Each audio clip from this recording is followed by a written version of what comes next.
میں وسعت اللہ خان ہوں اور میرے ساتھ شاہ زیب جیلانی ہیں۔ آپ کو معلوم ہی ہوگا کہ آج صبح کیا ہوا ہے ڈیرہ اسماعیل خان میں۔ لگ بھگ 3 بجے کے قریب درابن کا علاقہ ہے، وہاں 6 حملہ آوروں نے بارود سے بھری ایک گاڑی ایک تھانے سے ٹکرا دی جہاں فوجی اہلکار تعینات تھے۔ آئی ایس پی آر کے پریس ریلیز کے مطابق 23 فوجیوں کی شہادت ہوئی ہے اور 6 دہشت گردوں کی ہلاکت ہوئی ہے۔ پہلے یہ دہشت گرد تھانے کی عمارت میں گھسنا چاہ رہے تھے، لیکن مزاحمت کے بعد بارودی گاڑی دیوار سے ٹکرا دی گئی اور وہ گرنے سے یہ شہادتیں ہوئیں۔ تھانے سے متصل اسکول کی عمارت کو بھی شدید نقصان پہنچا ہے۔ ایک تنظیم ہے کالعدم تحریک جہاد پاکستان، اس کے ایک ترجمان ہیں ملا محمد قاسم۔ انہوں نے ذمہ داری قبول کرتے ہوئے کہا ہے کہ حملہ آوروں کی قیادت مولوی حسن گنڈا پور کر رہے تھے، اور بعد میں ایک ویڈیو بھی سامنے آئی ہے جس میں حملہ آور نائٹ ویژن گاگلز یعنی رات کو دیکھنے والی اینکیں لگائے ہوئے ہیں اور سنائپر رائفلز استعمال کر رہے ہیں، smart sniper rifles. Dera Ismail Khan کے دور دراز علاقے میں ایک علیحدہ آپریشن میں آئی ایس پی آر کے مطابق 17 دہشت گرد ہلاک کر دیے گئے ہیں، جبکہ کلاچی کے علاقے میں ایک سرچ آپریشن کے دوران 4 دہشت گرد ہلاک اور 2 فوجی شہید ہوئے۔ گویا پچھلے 24 گھنٹے میں ڈیرہ اسماعیل خان کے احاطے میں 3 واقعات میں 27 دہشت گرد مارے گئے اور 25 فوجی شہید ہوئے ہیں۔ اس برس کسی ایک علاقے میں ایک ہی دن میں سیکیورٹی فورسز کا یہ سب سے بڑا جانی نقصان بتایا جا رہا ہے۔ ڈی آئی خان میں گزشتہ ماہ کے اوائل میں بھی ایک بم دھماکے میں 5 افراد جاں بحق اور 20 زخمی ہوئے تھے، اور اب فیل ہو رہا ہے کہ آہستہ آہستہ دہشت گردی کا گراف بڑھ رہا ہے، کیونکہ Institute for Conflict and Security Studies Islamabad کا ایک تحقیقاتی تھنک ٹینک ہے، اس کا کہنا ہے کہ گزشتہ ماہ دہشت گردی میں 34% کا اضافہ ہوا ہے اس سے پچھلے مہینے کے مقابلے میں۔ ہمارے ساتھ ہمارے پرانے ساتھی اور بہت ہی سینئر تجزیہ کار محمود جان بابر اس وقت موجود ہیں۔ محمود جان، 34% تو چلیں اضافہ ہوا ہے، لیکن اگر آپ پورے پاکستان کے لیول پہ بات کریں، لیکن اب ہمیں ایسا لگ رہا ہے کہ ڈیرہ اسماعیل خان اور اس کے آس پاس کا ایریا خصوصی توجہ کا مرکز بن رہا ہے دہشت گردی کے اعتبار سے۔ اس کے کوئی اسباب ہیں یا یہ محض حسن اتفاق ہے؟ اسباب تو اس کے یہ ہیں کہ یہ جو اس وقت جو تنظیمیں بہت زیادہ ایکٹیو ہیں، تو ان میں جو جن قبائل کے لوگ زیادہ اس میں شامل ہیں، تو ان کے لیے وہ علاقہ آسان ہے۔ وہ جب آئی ڈی پیز بھی بنے تھے تو ڈی آئی خان آئے تھے، اور انہیں ڈی آئی خان میں ان لوگوں کو زیادہ پناہ ملی تھی، اور جب ابھی وہاں پہ ووٹر رجسٹریشن بھی ہو رہی تھی قریباً 5 لاکھ کے قریب، تو وہ صرف وہاں سے واپس جا چکے ہیں جو لوگ ہیں ان قبائل کے جو وہاں رہتے ہیں، جو جنوبی وزیرستان اور ارد گرد سے آتے ہیں۔ تو یہ جو اس میں پھر اہم بات یہ ہے کہ جنوبی وزیرستان میں اور شمالی وزیرستان میں آپ کو جو تنظیمیں معلوم ہیں کہ جن کی روٹس زیادہ ہیں، تو وہ وہاں پہ قریب ہیں، تو ان کے لیے یہ ڈی اے خان کا علاقہ جو ہے یہ اس وقت زیادہ وہ ہے۔ اسٹریٹجیکلی بھی یہ محسوس کیا جا رہا ہے کہ اس علاقے کو زیادہ ٹارگٹ کیا جا رہا ہے۔ تو یہاں پہ جو آپ دیکھیں بنو ہے، ڈی اے خان ہے، جنوبی وزیرستان اور یہ جو علاقے ہیں، تو ٹی ٹی پی ہے، ٹی ٹی پی کے علاوہ جو لوگ وہاں پہ ہیں، تو جو جنہیں یہ سب معلوم ہے اور ہمیں ان سے معلومات ملی ہیں، اس میں حافظ گل بہادر جو ہے وہ ایک گروپ ہے بڑا مشہور، آپ کو یاد ہوگا۔ یہ ماضی میں پاکستان کا دوست سمجھا جاتا تھا، یہ پاکستان کی کسی فورس پہ حملہ نہیں کرتا تھا، لیکن پھر بعد میں جو حالات بدلے تو اب صدیق نور ایک ہیں، ان کا گروپ ہے، علیم خان ہے، انصار الاسلام، لشکر اسلام، بہت سارے ایسے گروپ ہیں جن کے نام سامنے آئے ہیں، لیکن ان کے علاوہ بہت سارے گروپ ایسے بھی ہیں جن کے تو نام ہی نہیں ہیں، تو وہ نہیں چاہتے کہ ان کا نام بھی استعمال ہو اور ان کا نام بھی کبھی سامنے آئے، تو وہ لوگ وہاں پہ حالات کا فائدہ اٹھا رہے ہیں، اور یہ اپنی وہ جو بات پاکستان نے افغانستان کو کئی بار کنوے بھی کی ہے کہ دو چیزیں بہت اہم ہیں ان حملوں میں. ایک تو افغان طالبان کا پھر نام آیا ہے کہ وہ ان کے ساتھ آئے ہیں حملوں میں, اور پھر وہ جو اسلحہ آیا ہے جو این کے استعمال ہوئے جو رات کو دیکھا جا سکتا ہے, اور وہ جو ملٹری گریڈ کا جس ہاں تو وہ بھی افغانستان میں امریکہ ہی استعمال کرتا تھا. تو اس کے جانے کے بعد پاکستان کا کیس تو ہمیشہ سے یہی رہا ہے نا کہ یہ اتنی دور سے وہ نشانہ بناتے ہیں کہ پتہ ہی نہیں چلتا نشانہ لگانے والا کہاں ہے, اور رات کو اچھا اس پس منظر میں یہ جاننا چاہوں گا کہ ٹی ٹی پی کو تو کوئی ہچکچاہٹ نہیں ہے, نہ داعش کو ہچکچاہٹ ہے, جب بھی وہ اٹیک کرتے ہیں ذمہ داری قبول کر لیتے ہیں. یہ جو تحریک جہاد پاکستان ہے, جس سے بھی پوچھیں وہ کہتے ہیں جی پتہ نہیں یہ کون ہے. تو یہ کیا ٹی ٹی پی کی فرنٹ کمپنی ہے, اس کا کوئی علیحدہ سے وجود ہے؟ اس لیے کہ اس سال فروری سے ہی جب چمن پہ پہلا حملہ ہوا تھا تبھی ان کا نام سنا گیا ہے, اور اب تک 7 حملوں کی ذمہ داری قبول کر چکے ہیں. تو یہ کاغذی وجود ہے, فرنٹ کمپنی ہے, یا واقعی یہ اسٹیبلش کر چکے ہیں خود کو؟ میرا ذاتی خیال یہ ہے وسعت صاحب کہ یہ وہ ایک اسٹریٹجی ہے جس کا یہ حصہ ہے, کیونکہ جو تنظیمیں یہ کارروائیاں کرتی ہیں اور اگر وہ اس کی ذمہ داری قبول کرتے ہیں, پشاور کے پولیس لائن کا حملہ ہی آپ دیکھ لیتے, وہ بہت بڑا حملہ تھا. کوئی بھی تنظیم اگر اس کی ذمہ داری قبول کر لیتی تو اس کے پاکستان میں اس دہشت گردی کے اس کی ورتھ میں کافی اضافہ ہو جانا تھا, اور سب لوگوں نے اسے ہی پہ بات کرنی تھی. لیکن اس وقت بھی کسی نے اس کی ذمہ داری قبول نہیں کی. اس کی ایک وجہ ہے, وجہ یہ ہے کہ اگر وہ اس کی ذمہ داری قبول کرتے ہیں تو پاکستان کو یہ معلوم ہے کہ یہ لوگ تو افغانستان میں ہیں, تو وہ جا کے افغان حکومت سے پھر احتجاج بھی کرتے ہیں, ان سے بات کرتے ہیں, انہیں کہتے ہیں کہ یہ آپ کے ہاں موجود ہیں تو ان کے خلاف کارروائی کریں, انہیں ہمارے حوالے کریں, یا ہمیں پھر ان کے خلاف خود کارروائی کرنی ہوگی. پاکستان نے 2-3 بار یہ کنوے کیا ہے, اور ابھی بھی پاکستان شاید اس طرف شاید بڑھ رہا ہے یا جا رہا ہے, مجبور ہونے کے عالم میں, کہ وہ افغانستان میں بھی شاید ارادہ رکھتے ہیں کہ وہاں پہ خود جا کے ان کو کسی طریقے سے روکا جائے کہ وہ پاکستان میں مزید سرجیکل سٹرائکس کی بات کر رہے ہیں. یہ جو نام نہیں آیا نا, نام جو نہیں آیا, اس کی بڑی وجہ یہ ہے کہ پھر اگر کوئی نام کسی کا آتا ہے تو پھر افغان حکومت پہ پریشر آتا ہے, افغان حکومت پھر ان پہ پریشر ڈالتی ہے, اور اس پریشر کی وجہ سے حالات خراب ہوتے ہیں, ان کے لیے وہاں پہ مسائل بنتے ہیں. ان مسائل سے بچنے کے لیے میرا خیال ہے کہ یہ نام بدلا جا رہا ہے. اچھا محمود جان, آپ نے بھی یہ جو ٹی ٹی پی کے زمانے میں جب یہ اتنے حملے ہوتے تھے آپ نے بھی کور کیے, اور ہم نے یہ دیکھتے ہیں کہ یہ جو تنظیمیں ہیں کبھی یہ واقعی ہوتے ہیں انوالو, اور کبھی یہ خامخواہ بھی کریڈٹ لینے کی کوشش کرتے ہیں اپنے آپ کو زیادہ بڑا دکھانے کے لیے. نومبر میں جو میاں والی کے ایئر بیس پہ بڑا حملہ ہوا تھا اس میں بھی اس تنظیم کا نام آیا تھا, لیکن کئی ایسے حملے ہوئے ہیں, پوری ایک لسٹ ہے جہاں پہ بعد میں پتہ چلا کہ انہوں نے کریڈٹ لینے کی کوشش کی لیکن وہ واقعات وہاں پہ کچھ اور تھے. اس تنظیم کے بارے میں ہم کیا جانتے ہیں کہ یہ اس میں افغان لوگ کتنے ہیں, یا یہ جیسے پہلے آپ نے ہنٹ کیا کہ ہمارے جو قبائلی علاقوں کے لوگ ہیں وہ اس میں شامل ہیں, کیونکہ ایسا کیسے ہو سکتا ہے؟ سیکیورٹی ادارے جو ہیں وہ کیا بتا رہے ہیں اس بارے میں کہ اتنے عرصے سے اگر یہ ایک ایکٹیو ہے تو کچھ تو نالج ہوگی نا ان کے بارے میں کہ یہ کون ہے؟ دیکھیں, جن کے بارے میں نالج ہے تو ان کا یہ نام نہیں, اور جن کا یہ نام ہے تو وہ اس میں اتنا محسوس نہیں ہو رہا مجھے. پھر بھی یہی اپنے موقف پہ میں قائم ہوں کہ یہ ایک فرضی نام ہے, اور یہ اس لیے ہے کہ کسی طریقے سے وہ جو افغانستان پاکستان کے جو سفارتی معاملات ہیں ان کو خراب ہونے سے بھی بچایا جائے, کہ پھر پاکستان پریشر ڈالے. آج بھی آپ کو پتہ ہے پاکستان نے افغان ناظم الامور کو طلب کر کے ان سے شاید احتجاج بھی کیا ہے, اور یہ پھر معاملات جو ہیں یہ پھر 2 ملکوں کی طرف جاتے ہیں. حملہ جو ہوتا ہے تو وہ تو وہاں سے ہو جاتا ہے, اور کہاں سے ہوتا ہے یہ تو ابھی سیکورٹی فورسز ہی کو معلوم ہوگا, لیکن جو معاملات پھر جہاں جاتے ہیں تو اس وقت اس سے بچنے کی میرے خیال میں یہ ایک انٹینشنل کوشش ہے. میں اس تنظیم کے بارے میں کچھ نہیں جانتا. ٹھیک ہے, مطلب لیکن نقصان بہت بڑا ہے, اور یہ تیزی بہت آ رہی ہے جیسے آپ نے بھی بتایا. نومبر کی صرف جو ہے یہ ایک اور تھنک ٹینک کی رپورٹ ہے کہ صرف نومبر میں 63 حملے ہوئے ہیں, اور روز بلوچستان, شمالی بلوچستان میں اور جنوبی خیبر پختونخوا میں روز کہیں پولیس والا, کہیں ایس ایچ او, کہیں فوجی جوان جو ہے. تو کیا الیکشن ہوں گے؟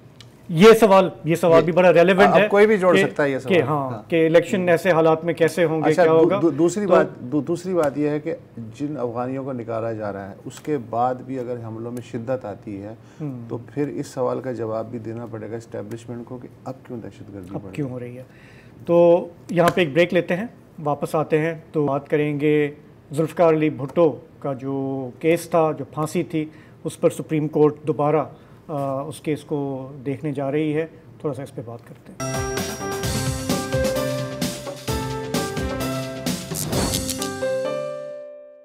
پروگرام میں واپس خوش آمدید. ذوالفقار علی بھٹو کا عدالتی قتل, ان کی پھانسی پاکستان کی تاریخ کا ایک سیاہ باب ہے. آپ نے آج دیکھا ہوگا دن میں کہ سپریم کورٹ نے 12 سالہ پرانا صدارتی ریفرنس جو ہے اس کی آج سماعت کی. 9 رکنی یہ بینچ ہے جس نے اس کی سماعت کی. اس معاملے کے لیے جو ہے تاریخ وہ جنوری کی طے کی گئی ہے. چیف جسٹس قاضی فائز عیسیٰ نے کہا کہ یہ معاملہ بہت زیادہ ڈیلے ہو چکا ہے اور اس کو سیٹل ہونا چاہیے. یہ بھی سوال اٹھا جسٹس منصور علی شاہ کی طرف سے کہ آیا ایک ایسا کیس جس پر ریویو, اپیل سب کچھ فائنل ہو چکا ہے, اسے دوبارہ دیکھا جا سکتا ہے یا نہیں. عدالت نے ہمارے ملک کے سینئر اور بہت ہی کریڈیبل لائرز کو عدالت کی معاونت کے لیے انگیج بھی کیا ہے اور اب یہ معاملہ جنوری سے چلنا شروع ہوگا. یہ جو ذوالفقار علی بھٹو صاحب کا جو پھانسی تھی, یہ ہمیں پتہ ہے کہ اس وقت جنرل ضیاء کی حکومت تھی, ملک میں مارشل لاء تھا. لاہور ہائی کورٹ نے انہیں پہلے کنوکٹ کیا, پھر وہ سپریم کورٹ میں گئے, وہاں پہ ریویو ہوا, اپیل ہوا اور اس کے بعد بھی اپہیلڈ ہوا جو اوریجنل ڈیسیشن تھا ان کی پھانسی کا. اس میں لاہور ہائی کورٹ کے چیف جسٹس جو ہیں جسٹس مولوی مشتاق حسین کے کردار پر بڑے سوالات اٹھتے رہے ہیں, اور پھر سپریم کورٹ کے جو چیف جسٹس تھے انوار الحق, ان کے کانڈکٹ پہ, ان کی باعث پہ اور دیگر ججز پہ سیریس سوال اٹھتے رہے ہیں. جس فائنلی جو ڈیسیشن آیا تھا سپریم کورٹ کا وہ 4-3 سے آیا تھا, جس میں لاہور ہائی کورٹ کے فیصلے کو اپہیلڈ کیا گیا تھا. 4 وہ لوگ جنہوں نے اس کو اپہیلڈ کیا تھا, اس میں جسٹس نسیم حسن شاہ شامل تھے, جنہوں نے بعد میں وہ چیف جسٹس بھی رہے پاکستان کے, اور اپنے ایک انٹرویو میں GATV کو جو انہوں نے دیا تھا 22 جولائی 2007 میں, انہوں نے اس بات پر برملا افسوس کا اظہار کیا کہ اس وقت وہ فیصلہ جو ہے وہ فوجی گورنمنٹ جو تھی جنرل ضیاء کی, اس کے دباؤ کے تحت ہوا تھا. عام جج صاحبان جو ہیں وہ اتنے بہادر نہیں ہوتے کہ اپنی نوکریوں کو قربان کر دیں اور انصاف کرتے رہیں.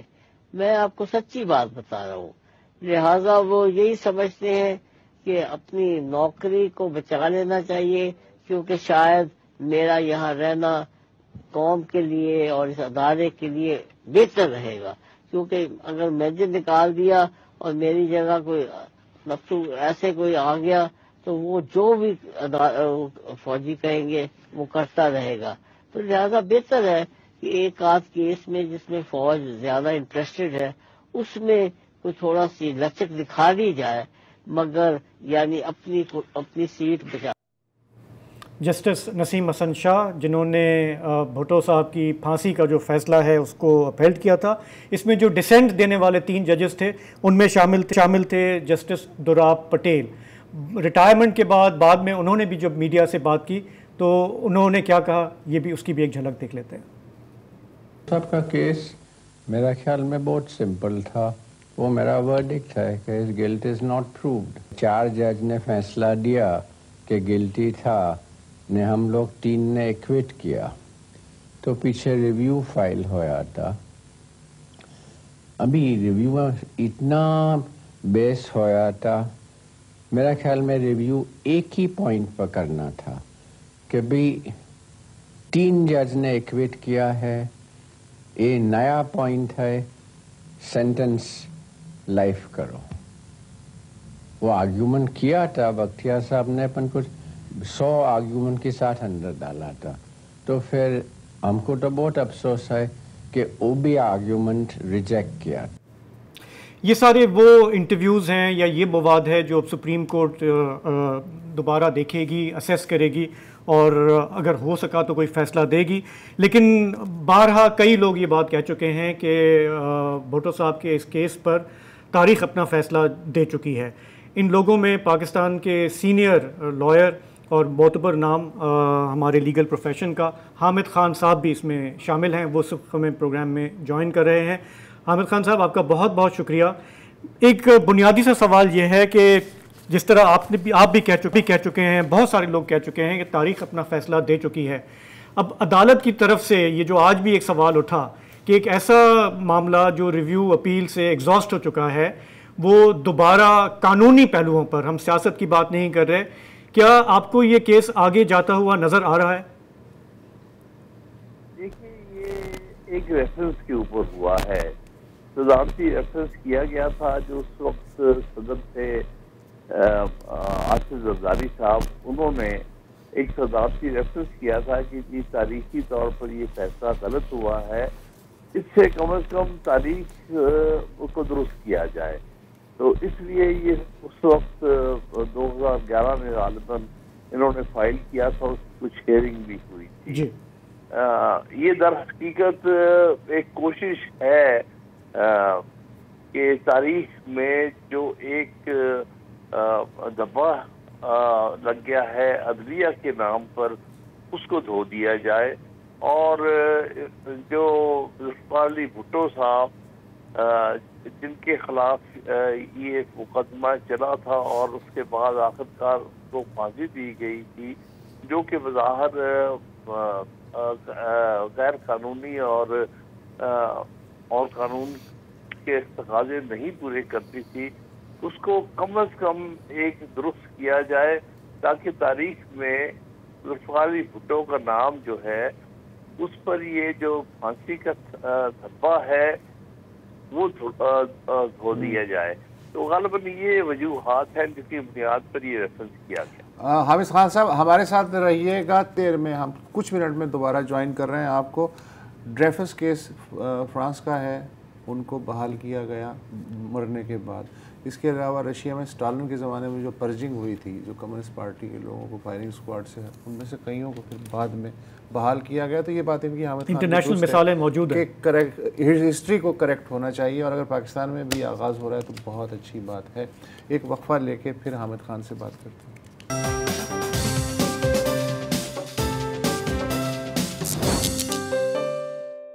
Welcome back. ذوالفقار علی بھٹو کا قتل کا معاملہ ایک بار پھر سپریم کورٹ کے سامنے۔ ہمارے ساتھ سینئر وکیل حامد خان صاحب موجود ہیں۔ حامد خان صاحب، آپ نے پچھلی گفتگو میں کہا کہ یہ ایک تاریخ پہ ایک سیاہ دھبا ہے جس کا ریموو ہونا ضروری ہے۔ سپریم کورٹ کو یہ مشکل درپیش ہے کہ آرٹیکل 186 کے تحت مینٹینیبلٹی ہوتی ہے یا نہیں ہوتی ہے، کیونکہ ایک کیس جس کا سپریم کورٹ ماضی کی فیصلہ دے چکی ہے اور اس کی ریویو پٹیشن بھی خارج کر کے اس کو مہر بند کر چکی ہے، اسے دوبارہ کیسے کھولا جاتا ہے؟ تو اس کے لیے ظاہر ہے ایک بڑے قانونی اجتہاد کی ضرورت ہوگی۔ میں یہ جاننا چاہ رہا ہوں کہ پچھلے 40 سال میں جب سے یہ فیصلہ مہر بند ہوا ہے، کیا یہ پی ایل ڈیز میں شامل ہے؟ کیا کسی وکیل نے کسی بھی کیس میں اس کا حوالہ دیا ہے، یا سپریم کورٹ کے نے غیر اعلانیہ طور پہ اس بات کو ڈسکریج کیا ہے کہ اس کو نظیر نہ بنایا جائے؟ کوئی اس طرح کی بات ہوئی ہے؟ ہم آپ سے سننا چاہتے ہیں۔ دیکھیے، یہ نظیر پی ایل ڈی میں چھبی ہے، ہائی کورٹ کا فیصلہ بھی اور سپریم کورٹ کا فیصلہ بھی، جی، لیکن اس کو کبھی نظیر کے طور پر نہیں دیا گیا، بلکہ دو ایک دفعہ ایک خاص حد تک میں نے کوشش کی پیش کرنے کی ایک پوائنٹ پر جو ایگزیکٹلی اس پوائنٹ پر نہیں تھا، لیکن اس سے کوئی اور ایویڈنسی میٹر تھا، تو ججز نے ریئیکٹ کیا اور انہوں نے کہا کہ دیکھیں یہ کیس اپنے مخصوص حالات اور مخصوص وجوہات کی بنا پہ ہے، ہم اس کو عام طور پر ایک وزیر کے طور پر نہیں دیتے۔ لہذا یہ تو میرا اپنا تجربہ ہے، اس کے علاوہ اور بھی لوگوں کا یہی تجربہ ہے، اور کئی جگہ کھل کے کہا گیا ہے کہ دیکھیں اس کو نظیر کے طور پہ نہ پیش کریں، یہ تاریخ کا ایک ایسا کیس ہے جو اپنی ہی نوعیت کا ہے، تو بطور نظیر کے اس کو عام طور پہ نہ لیا گیا ہے نہ پیش کیا گیا ہے۔ حامد خان صاحب، ملک میں ظاہر ہے کہ بہت سارے لوگ ہیں جو ذوالفقار علی بھٹو صاحب کی سیاست سے اتفاق نہیں کرتے ہوں گے، یا آج بھی وہ سمجھتے ہوں گے کہ ہمارے ملک میں اتنے سیریس مسئلے چل رہے ہیں، ہم کیوں تاریخ کے اس معاملے کو دوبارہ سے کریدنے کی کوشش کر رہے ہیں. یہ بتائیے کہ کیوں ضروری ہے اس معاملے کا ونس فار اینڈ آل اس کو ایڈریس ہونا؟ ہمارے ماضی جو ہے وہ بھری پڑی ہے، جنرلز اور ججز کی جو بھی کارروائیاں رہی ہیں ہمارے ملک میں، جو بھی اکھاڑ پچھاڑ رہی ہے، اس معاملے کو یہ جو سپریم کورٹ ہے اس نے ٹیک اپ کرنے کی طرف جاری ہے، کیوں ضروری ہے اس کو ابھی ایڈریس کرنا؟ آپ کی بات بالکل درست ہے. میں نہیں سمجھتا کہ اتنا اہم ہے کہ باقی چیزیں جو اس وقت ملک میں جو صورتحال جا رہی ہے، جو آئین کی خلاف ورزیاں ہو رہی ہیں اور ملک میں ایک عدم استحکام کی صورتحال پیدا ہوئی ہے آئینی لحاظ سے، قانونی لحاظ سے، اس کو سامنے رکھتے ہوئے یہ معاملہ جو ہے یہ کسی اور وقت بھی اس کو دیکھا جا سکتا ہے، اور اس سے زیادہ اہم موضوعات اور ان پر اس وقت مقدمات پینڈنگ ہے، ان کو ریفر کرنا چاہیے. میرا اپنا ویو یہ ہے کہ ان کا ریزالو کرنا اس وقت ان حالات میں بہت ضروری ہے. ہاں، کل کو الیکشن ہو جاتے ہیں، ایک نئی حکومت آ جاتی ہے، کوئی صورتحال اسٹیبلٹی کی پیدا ہو جاتی ہے ملک میں، پھر بے شک اس کنٹروورسی پر آپ توجہ دیں. لیکن میں سمجھتا ہوں اس سے بھی بڑی کنٹروورسیز ہیں جو تاریخ کا حصہ ہے، کہ اس میں کوئی عدالتی ورڈکٹ تو نہیں ہے، لیکن بہت سیریس معاملہ ہے کس طرح سے مشرقی پاکستان الگ کیا گیا اور اس کے پیچھے کیا وجوہات تھی. ٹھیک ہے، اس میں ایک رپورٹ تھی جس کو دبایا گیا، وہ رپورٹ کے بہت سارے حصے بعد میں پبلش بھی ہو گئے حمود الرحمان رپورٹ کے، لیکن میرے نزدیک ایسے معاملات بھی ہیں جن کے اوپر عدالتی ایک تفکر ہو سکتا ہے. لیکن میں یہی کہوں گا کہ فی الحال جن حالات سے پاکستان گزر رہا ہے، اس میں اس سے زیادہ ارجنٹ یعنی فوری طور پر توجہ طرف معاملات ہیں جن پر پہلے توجہ دینی چاہیے. حامد خان صاحب بہت شکریہ، نوازش آپ کی. یار میرا ذاتی یہ کیس لگا ہے 11 سال بعد. جی، ملک میں ہمیشہ اس طرح کی ارجنسی رہے گی کہ اور معاملات اہم ہوتے رہیں گے 11 سال بعد. اور خود چیف جسٹس نے آج کہا ہے کہ جتنے بھی صدارتی ریفرنس اب تک آئے ہیں پاکستان کی تاریخ میں، یہ سب سے زیادہ التوا شدہ ریفرنس ہے. بالکل. آج آپ کو پتہ ہے کہ احمد رضا قصوری نے بھی یہی پوائنٹ اٹھایا کہ ابھی نہ کریں کیونکہ ابھی ہم الیکشن میں جا رہے ہیں، لیکن 11 سال پیپلز پارٹی جو ہے وہ اس کو پالیٹکس کے لیے استعمال کرے گی. تو چیف جسٹس صاحب نے بہت کلیئرلی کہا یہی بات کہ بھائی اتنا تو ڈیلے ہو گیا ہے، اور کتنا ڈیلے کرو گے. اور میں یہ سمجھتا ہوں کہ بھلے پیپلز پارٹی اس کو پولیٹیکلی کھیلنا بھی چاہے. آج بلاول صاحب نے جلسہ بھی کیا، اس میں پورا یہ انہوں نے ریپیٹ بھی کیا. دیکھیں، لوگ ہمارے اتنے بیوقوف نہیں ہیں. پیپلز پارٹی کو اگر ووٹ ملے گا یا نہیں ملے گا وہ اس کی اپنی پرفارمنس پہ ملے گا. ذوالفقار علی بھٹو کا جو قرض تھا وہ لوگوں نے ووٹ دے کے وہ اپنے حساب سے اپنے حد تک انہوں نے کر دیا ہے. لیکن اب عدلیہ کا یہ ہے کہ ٹیسٹ ہے. اب یہ فیصلہ جیسے حامد خان صاحب نے کہا کہ عدلیہ پہ دھبا ہے. اگر یہ سپریم کورٹ سمجھتی ہے کہ now is the right time کہ ہمیں اس کو اریز کرنا چاہیے، سو بسم اللہ. میرا خیال ہے ہر وقت اس طرح کے کیسز کے لیے رائٹ ٹائم ہی ہوتا ہے. اب غزہ کی طرف تھوڑی سی توجہ دی جائے. آج بھی مستقل وہاں بمباری کا سلسلہ جاری ہے، گھمسان کی لڑائی ہو رہی ہے. 250 مزید فلسطینی جو ہیں شہید کر دیے گئے ہیں. اور کمال عدوان ہاسپٹل کا ہم نے کل بھی ذکر کیا تھا کہ کل ٹینکوں کے گھیرے میں تھا، آج اسرائیلی فوجی وہاں گھس گئے اور سنا ہے کہ اندھا دھند فائرنگ سے کئی ہلاکتیں بھی ہوئی ہیں. میڈیکل کا عملہ بھی جاں بحق ہوا ہے. میڈیکل کے عملے کو حراست میں لیا گیا ہے اور ان سے پوچھ گچھ کی جا رہی ہے. اس کے علاوہ یہ بھی اطلاعات ہیں کہ ایک فلسطینی کیمپ سے نوجوانوں کو پکڑ کے انہیں اسرائیلی ٹینکوں کے آگے ہیومن شیلڈ کے طور پہ استعمال کیا جا رہا ہے تاکہ حماس کے چھاپہ مار اگر ان ٹینکوں پہ حملہ کریں تو سب سے پہلے ان کے ہی بھائی بندوں کی جان جائے. اسرائیل نے جو ہے وہ نئے اعداد و شمار جو جاری کیے ہیں، ٹوٹل 105 اسرائیلی فوجی ہلاک ہوئے ہیں. لیکن اس میں دلچسپ بات یہ ہے کہ ان میں سے 21 جو ہیں ان کے بارے میں کہا جا رہا ہے کہ وہ فرینڈلی فائر میں ہلاک ہوئے ہیں. یعنی غلطی سے ٹینک کا گولہ لگ گیا، کوئی بم جو ہے کسی ایک جگہ پہ پھٹ گیا, اس کی کرچیوں سے مارے گئے, یا پھر کچھ فوجی ایسے ہیں جنہیں انہی کے ساتھیوں نے حماس کے جنگجو سمجھ لیا, افراتفری یا گھبراہٹ میں ان کو بھی ہلاک کر دیا گیا. سلامتی کونسل کے بارے میں آپ کو پتہ ہے کہ وہاں امریکہ واحد طاقت تھا جس نے ویٹو کر دیا جنگ بندی کو, لہٰذا تنگ آ کے اقوام متحدہ کی جنرل اسمبلی کا آج ایک خصوصی اجلاس جو ہے اب سے کچھ دیر بعد ہونے والا ہے, لیکن وہ بیچاری جو ہے ایک قرارداد منظور کر لے گی, اور یہ قرارداد آپ کو پتہ ہے کہ سلامتی کونسل کے فیصلوں کی طرح بائنڈنگ نہیں ہوتی. ایک جرمنی کا, جہاں تک بائیکاٹ اسرائیل کی بات ہے, تو جرمنی کا ایک سپورٹس برانڈ ہے, آپ نے نام سنا ہوگا, پوما. اس نے اگلے برس 2024 کے لیے اسرائیل کی جو نیشنل ٹیم ہے اس کو سپانسر کرنے سے معذرت کر لی ہے, مگر ساتھ ہی ساتھ پوما نے یہ وضاحت بھی کی ہے کہ اس کا جو عالمی بائیکاٹ کی مہم ہے اس سے کوئی لینا دینا نہیں.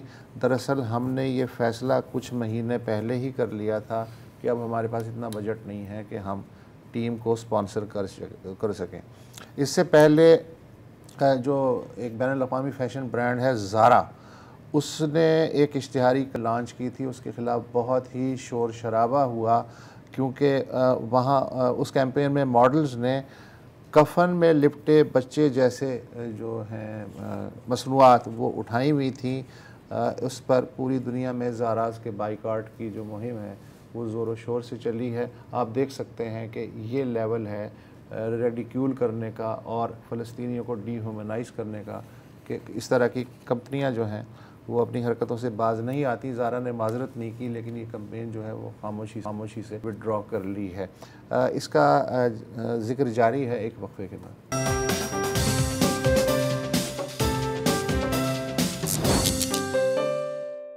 جی, پروگرام میں واپس خوش آمدید. بریک پر جانے سے پہلے وسعت ہم بات کر رہے تھے کہ غزہ کی صورتحال پر چاہے دنیا ہو یا عرب ممالک ہوں, ان کا ان ایکشن جو ہے وہ پچھلے 2 ماہ میں کتنا کھل کر سامنے آیا ہے.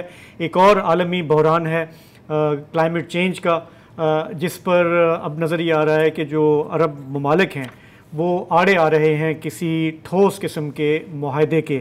کلائمیٹ چینج کانفرنس جو ہے وہ دبئی میں جاری ہے پچھلے 8-10 روز سے, اب وہ اپنے اختتام کو پہنچ رہی ہے. آج جو خبر آئی وہاں سے وہ یہ کہ جو معاہدہ ہونا ہے اس میں عرب ممالک کا اصرار یہ ہے کہ تیل, گیس, کوئلہ وغیرہ پہ قدغنیں نہ لگائیں, باقی رہ کے گیا ہے. تو آج کویت کے جو آئل کے منسٹر ہیں انہوں نے بہت کھل کر کہا کہ جی کہ کس طرح سے آپ یہ سوچ بھی سکتے ہیں کہ ہم اپنے جو آئل اور گیس کو جو ہے ہم کم کریں یا بند کریں. سعودی عربیہ نے بھی جو ہے, جو کہ آئل کا بڑا ایکسپورٹر ہے, انہوں نے بھی اس کی مخالفت کی, ایسی کسی کوشش کی. عراق کے جو تیل کے وزیر ہیں وہ بھی کھل کر سامنے آئے.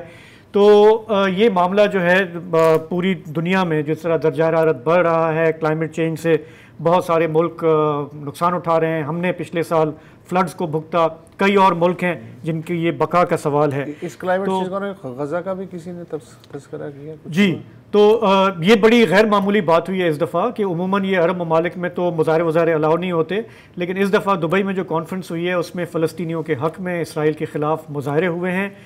ہمیں دبئی سے جوائن کر رہی ہیں زاہدی, جو کہ ماحولیات پر ایک انٹرنیشنل ڈیجیٹل پلیٹ فارم ہے تھرڈ پول, ان کی پاکستان ایڈیٹر ہیں. کئی دنوں سے وہ دبئی میں ہیں. فرناز, سب سے پہلے یہ جو وسعت نے سوال کیا کہ یہ رپورٹس تھوڑی بہت آئی ہیں کہ وہاں پہ جو ایکٹیوسٹ آئے ہیں انہوں نے کافی کھل کر مظاہرے بھی کیے ہیں فلسطین کے حق میں. پہلے اگر تھوڑا اس کا بتا دیں تو پھر میں آپ سے باقی کانفرنس کے حوالے سے بھی پوچھ لیتا ہوں. بہت بہت شکریہ. السلام علیکم شاہزیب اور وسعت. یہاں پر آپ بالکل صحیح کہہ رہے ہیں. جب ہم آ رہے تھے تو ہمیں جو بتایا گیا تھا اس میں یہ تھا کہ we